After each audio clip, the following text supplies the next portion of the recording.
नमस्कार दोस्तों, आज के इस वीडियो प्रेजेंटेशन में मैं आपका बहुत बहुत स्वागत करता हूं। तो चलिए शुरू करते हैं आज का हमारा टॉपिक। आज के हमारे टॉपिक में हम ऑफ का प्रयोग समझने जा रहे हैं। तो सबसे पहले जो हमारा रूल नंबर फर्स्ट है वो ये कहता है कि जब कभी भी संबंध को प्रकट करना हो तो हम ऑफ का इस्तेमाल करते हैं। किस प्रकार का संबंध, इसे आप एग्जाम्पल के माध्यम से समझे। Mister Sharma is the principle of the school. अब कोई आपसे पूछे कि मिस्टर शर्मा कौन है, तो आप कहेंगे प्रिंसिपल हैं, प्रधानाचार्य हैं स्कूल के। तो स्कूल और मिस्टर शर्मा के बीच में का संबंध प्रकट करने का काम कौन कर रहा है? ऑफ प्रपोजिशन कर रहा है। तो इस तरह से वाक्य में जब कभी भी संबंध को प्रकट करना होता है तब हम कई बार ऑफ का इस्तेमाल किया करते हैं। दूसरा नियम यह कहता है जब कभी भी गुण अथवा कारण को प्रकट करना हो तब भी हम ऑफ का इस्तेमाल किया करते हैं। गुण आपका पॉजिटिव और नेगेटिव दोनों रूपों में हो सकता है। आप ध्यान दें, he is a man of high moral character, कि वह व्यक्ति है उच्च नैतिक चरित्र का। तो उच्च नैतिक चरित्र होना क्या है? उसका एक गुण है। और जब कभी भी वाक्य में इस तरह का कोई गुण दिया गया हो तब भी हम ऑफ का इस्तेमाल करते हैं, जैसा इस वाक्य में किया गया है। अगला जो सेंटेंस है उसे ध्यान से पढ़ें। सी डाइड ऑफ कॉलरा, वह है जैसे मर गई। तो इस स्थिति में आप देखेंगे उसके मरने का कारण क्या है? हैजा, कॉलरा। तो यही बात आपको बताई गई है, जब कभी भी वाक्य में कारण बताया गया हो तब भी ऑफ का इस्तेमाल करना होता है। तो स्क्रीन के ऊपर जो दो बेसिक रूल्स आए हैं ऑफ से संबंधित, कि या तो भाई संबंध प्रकट करना हो, या गुण दिया गया हो, या फिर कारण को प्रकट करना हो, इन तीनों ही परिस्थितियों में ऑफ का इस्तेमाल हम किया करते हैं। अब हम आ गए दूसरे ऑफ की तरफ, जिसमें हमें डबल एफ लगाना पड़ता है। ऑफ, इस वाले ऑफ में दो ही विशेष परिस्थितियां होती हैं जिनके आधार पर हमें चुनना पड़ता है कि ये ऑफ लगेगा या नहीं लगेगा। और वो दोनों परिस्थितियां ये है। पहली परिस्थिति है अलगाव की, यानी एक चीज दूसरी चीज से अलग हो रही है, तब हमें ऑफ का इस्तेमाल करना होता है। और दूसरी जो परिस्थिति है वो है ऊपर से नीचे के एक्शन को प्रकट करने वाली, ऊपर से नीचे के एक्शन को प्रकट करने वाली परिस्थिति। इन दोनों ही परिस्थिति में ऑफ का इस्तेमाल किया जाता है। इसे भी आप एग्जाम्पल के माध्यम से समझें। जैसे आप देखते हैं, a button of my shirt has come of. और जैसे मैंने बोला कि अलगाव वाली स्थिति आती है तो आपने ऑफ का इस्तेमाल करना होता है। आप देखिए बटन शर्ट से अलग हो चुकी है, तो उस स्थिति में आपने ओ डबल एफ ऑफ का इस्तेमाल करना है।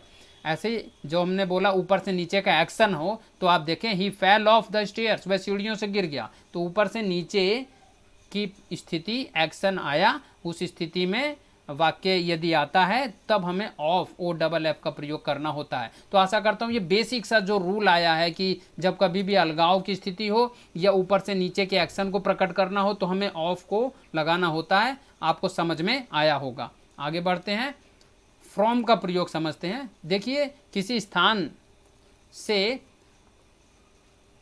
हम फ्रॉम का इस्तेमाल करते हैं। जैसे आप सीधे सीधे देखें, Radha came back from Delhi. तो किसी स्थान से राधा कहाँ से लौटी? दिल्ली से। तो दिल्ली की जगह मुंबई, कैलकाटा, कोई भी जगह का नाम भी होता तब भी हमें फ्रॉम का इस्तेमाल करना है। यानी जब कभी भी स्थान दिया गया हो वाक्य में तब भी फ्रॉम का हम इस्तेमाल करते हैं, जैसा इस वाक्य में किया गया है। इसके साथ साथ जो इंडेफिनिट टेंस होते हैं उसमें हमें अगर समय को अटैच करना होता है तब भी हम फ्रॉम का इस्तेमाल करते हैं। जैसे आप ध्यान दें, you should start this work from Friday, you should start this work from Friday. तो आप देखेंगे इंडेफिनिट टेंस है और दूसरा समय बताया गया है, फ्राइडे बताया गया है, तब भी हमें फ्रॉम का इस्तेमाल करना होता है। और रूल नंबर 3 ये कहता है पॉइंट ऑफ टाइम के लिए, पॉइंट ऑफ टाइम के लिए, समय के निश्चित बिंदु के लिए भी हमें फ्रॉम का इस्तेमाल करना होता है। जैसे Kabir plays from dawn to dusk, Kabir खेलता है दिन रात, डाउन टू डस्क सुबह से शाम तक, दिन रात। इसके साथ साथ फ्रॉम का इस्तेमाल उस स्थान पर भी किया जाता है जब कभी भी सोर्स बताया गया हो, किसी भी चीज़ का सोर्स, मूल, उद्गम या उत्पत्ति कहाँ से हुई है, ये चीज़ें बताई गई हों वाक्य में, तब भी हमें फ्रॉम का इस्तेमाल करना होता है। इसको भी आप एग्जाम्पल के माध्यम से समझें। जैसे light comes from the sun, light comes from the sun, कि भाई प्रकाश आता है सूर्य से आता है, तो प्रकाश का स्रोत क्या है? सूर्य है। इसी प्रकार से आप ध्यान दें, these lines are taken from the poem waterfall, इन पंक्तियों, इन लाइन्स को लिया गया है वाटरफॉल से नाम की कविता से। तो इन लाइन्स का स्रोत क्या है? वाटरफॉल नाम की कविता। इसी प्रकार से आप ध्यान दें, this is a quotation from Ramayana, ये कोटेशन है रामायणा से। तो कोटेशन का स्रोत क्या है? रामायणा। तो तीनों ही वाक्यों को अगर आप ध्यान से देखें तो कहीं ना कहीं हमें सोर्स देखने के लिए मिलता है, स्रोत देखने के लिए मिलता है। और जब कभी भी सोर्स को प्रकट करना हो तब भी फ्रॉम का इस्तेमाल किया जाता है, जैसा इन तीनों ही वाक्यों में हमने किया है। अब हम आ जाते हैं सिंस के प्रयोग की तरफ। देखिए सिंस का प्रयोग बहुत ही कॉमन है और जो परफेक्ट टेंस होता है उसमें निश्चित समय बिंदु के लिए हम लोग सिंस का इस्तेमाल करते हैं। निश्चित समय बिंदु इसे पॉइंट ऑफ टाइम बोला जाता है। और जब कभी भी परफेक्ट टेंस में, देखिए present perfect continuous tense, past perfect continuous tense, future perfect continuous tense, सभी में हम सिंस या फोर में से किसी एक अल्टरनेटिव का चुनाव करते हैं और वो डिपेंड करता है कि दिया गया समय कैसा है। अगर दिया गया समय निश्चित समय है, पॉइंट ऑफ टाइम है, तो हम सिंस लगाते हैं। मैं इसके कुछ एग्जांपल्स आपको देना चाहता हूं, जैसे since 2 o'clock, since 3 o'clock, since 4 o'clock, या फिर हम बोलें सिंस जुलाई, सिंस मार्च, सिंस अप्रैल, या फिर हम बोले सिंस 1995, सिंस 2010, या फिर हम बोलें since Sunday, since Monday, since Tuesday, या फिर हम बोलें since morning, since evening, since night, since afternoon, since yesterday, since today, since tomorrow. इस प्रकार के जो समय आते हैं वाक्यों में, उन सभी को पॉइंट ऑफ टाइम बोला जाता है, समय का निश्चित बिंदु बोला जाता है। और उन सभी के आने पर, इस प्रकार के समय के आने पर हमें सिंस का इस्तेमाल करना होता है। तो आशा करता हूँ पॉइंट ऑफ टाइम को आप थोड़ा सा समझ गए होंगे। अब इसका एग्जाम्पल हम लोग देखते हैं। I have known him since 2020।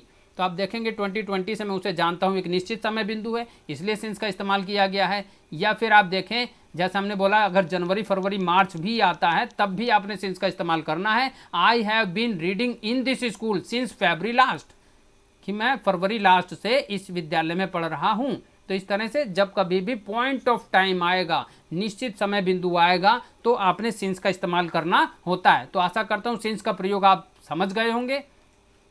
अब हम आते हैं फोर का प्रयोग, जिसे मैं कहता हूँ पीरियड ऑफ टाइम। जब कभी भी आता है, पीरियड ऑफ टाइम जब कभी भी आता है, जिसे गिनती वाला समय बोला जाता है, 2 दिन, 3 दिन, 4 हफ्ते, इस तरह के जो समय होते हैं इन्हें गिनती वाला समय बोला जाता है। और परफेक्ट टेंस में ही सिंस के अल्टरनेटिव के रूप में फोर का इस्तेमाल कई बार हम करते हैं, वो डिपेंड करता है समय कैसा दिया गया है। तो इसके भी मैं आपको कुछ एग्जांपल देता हूं, जिसे अनिश्चित समय, पीरियड ऑफ टाइम बोला जाता है। जैसे 4 2 hours, 4 3 years, 4 5 weeks, 4 7 days, 4 a long time।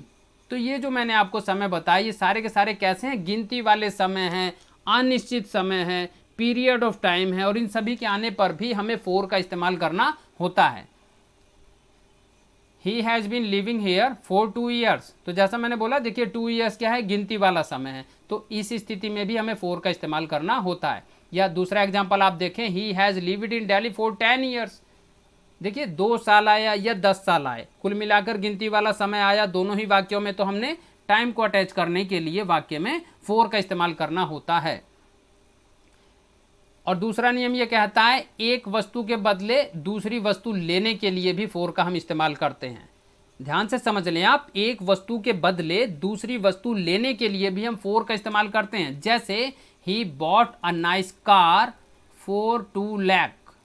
आप ध्यान दें, उसे कार तो मिल गई लेकिन 2 लाख रुपए चले गए हैं। तो यही बात है कि एक वस्तु के बदले जब दूसरी वस्तु ले ली जाती है तब भी फोर का इस्तेमाल किया जाता है, जैसा इस एग्जाम्पल में किया गया है। किसी उद्देश्य के लिए भी हम फोर का इस्तेमाल किया करते हैं, इसको भी आप एग्जाम्पल के माध्यम से समझें। I did it for your sake, मैंने तुम्हारे भले के लिए ये किया है। I did it for your sake, तो जब कभी भी कोई उद्देश्य प्रकट करना हो तब भी फोर का इस्तेमाल किया जाता है। तो यहाँ पर फोर से संबंधित स्क्रीन के ऊपर जो तीनों ही रूल बताए गए हैं, जैसे गिनती वाला समय दिया जाए, एक वस्तु के बदले दूसरी वस्तु लेने की बात कही जाए, या किसी उद्देश्य को प्रकट किया जाए, तब हमें फोर का इस्तेमाल करना होता है। तो आशा करता हूँ ये तीनों ही रूल्स जो काफ़ी बेसिक, मौलिक हैं, आधारभूत हैं, आपको पूरी तरह से समझ में आए होंगे। देखिए हमने इस वीडियो में ऑफ, फ्रॉम, सिंस और फोर को काफ़ी डीपली समझा, काफ़ी विस्तार से समझा है। The topic will continue in this video series.